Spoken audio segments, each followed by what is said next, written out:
இங்க 8th படிக்கிற ஒரு ஸ்கூல் பொண் அடிக்கடிக்கு ரெஸ்ட் ரூம் போறா. மிஸ்ஸுமே இவளுக்கு என்ன ஆச்சுன்னு பாக்குறாங்க.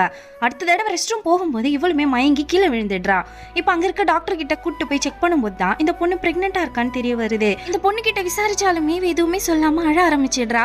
இந்த பொண்ணோடைய அம்மாக்கும் இன்ஃபார்ம் பண்ணிடுறாங்க.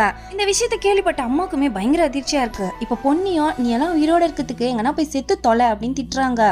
பாவம் அந்த பொண்ணுக்கோ தனக்கு என்ன நடந்ததுன்னே தெரியாம அப்பா வேணும்னு சொல்லி அழ ஆரம்பிச்சிடுறா. இப்ப ஸ்கூல் பேர் கெட்டு போக கூடாதுன்னு சொல்லி இந்த பொண்ணு அவங்க அம்மா கூடவே ஹாஸ்பிட்டலுக்கு அனுப்பி அந்த பொண்ணுக்கு அபார்ட் பண்ணிடுறாங்க. இந்த பொண்ணோட அப்பா அம்மா ஒரு பிரச்சனையில பிரிஞ்சிருப்பாங்களா. இந்த பொண்ணு அவங்க அப்பா கூட தான் தங்கியிருக்கா. அதனால பிரின்சிபலோ இந்த பொண்ணுக்கு இப்படி நடந்ததுக்கு அவங்க அப்பா தான் காரணம்னு நினைக்கிறாங்க. இப்ப அவரையும் கூப்பிட்டு இன்ஃபார்ம் பண்றாங்க. இது அங்க இருக்க ஒரு சாரோ வீடியோ எடுத்து இந்த பொண்ணோட நிலைமைக்கு காரணம் இந்த பொண்ணோட அப்பா தான் சொல்லி மீம் போட்டுடுறாரு. இவருமே பொண்ணை பார்க்கலான்னு போனா பார்க்க விடாம தடுத்துடுறாங்க. வைஃப்மே இவரை சந்தேகமா பாக்குறாங்க.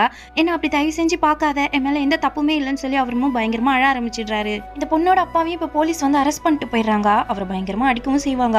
அங்க வேற ஒரு நல்ல இன்ஸ்பெக்டரோ இவர் மேல தப்பு இல்லைன்னு தெரிஞ்சு இப்ப பிரின்சிபல் கிட்ட இந்த மாதிரி ஏதாவது நடந்தா நீங்க போலீஸ்க்கு தானே இன்ஃபார்ம் பண்ணணும், எந்த இன்வெஸ்டிகேஷனும் பண்ணாம நீங்களா எப்படி அவர் மேல பழி போடலாம்னு சொல்லி திட்டுறாரு. இந்த பொண்ணோட அப்பா வச்சு மீன் போட்டா அந்த சார் தான் அந்த பொண்ணோட நிலைமைக்கு காரணமா இருப்பான். அந்த பொண்ணோட அப்பாவும் இப்ப இவனை கடத்தி கொடுமைப்படுத்தி அங்கேயே சாகடிச்சிடறாரு. எந்த பிரச்சனையா இருந்தாலும் அப்பா கிட்ட சொன்னா சரி பண்ணிடுவாருன்ற நம்பிக்கையில அந்த பொண்ணு உண்மையை சொல்லியிருப்பா. இவரும் அந்த நம்பிக்கையை காப்பாத்திருப்பாரு. இவர் பண்ணதா சரின்னு நான் நினைக்கிறேன். நீங்களும் அப்படி நினைச்சீங்கன்னா கமெண்ட்ல சொல்லிட்டு போங்க.